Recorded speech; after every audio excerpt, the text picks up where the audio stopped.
శాస్త్రం కలో కీలైన భాషితం అన్నారు. ఈ ఈ ఈ జననమరణ చక్రం నుంచి బయటపడాలి అంటే భాగవత శాస్త్రాన్ని ఆశ్రయించాలి. దానివల్ల ఏమవుతుంది అంటే మనస్సు శుద్ధి అవుతుంది. మనసులోనే అసలు మన ఏమి మనుష్యాన్న కారణం బంధమోక్షణం అన్నారు. బంధమైన మోక్షమైనా ఎలా వస్తుందంటే మనసులోనే వస్తుంది. ఒకరి గురించి చెడుగా ఆలోచించడం ఇక్కడే మొదలవుతుంది. చెడు ఆలోచనలు వస్తాయి.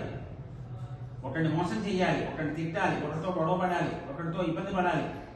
ఇటువంటి చెడు ఒకరితో ద్వేషం, శత్రుత్వం ఇవన్నీ మనసులో ప్రవేశిస్తాయి. మనసులోంచి బయటకు వస్తాయి ఆలోచన. ఆ ఆలోచన మాట ద్వారా వస్తుంది. ఆ తర్వాత తెలియదా మనం కొడతాం, తిడతాం, చేస్తాం. ఇటువంటి దుస్థితి రాకుండా ఉండాలి అంటే ఏం చేయాలి అని పూర్వము సుఖయోగేంద్రుడు వారు పరీక్షిత్ మహారాజుని ఉద్ధరించారు. ఈ పదవి వినిపించారు, మోక్షం పొందాడు.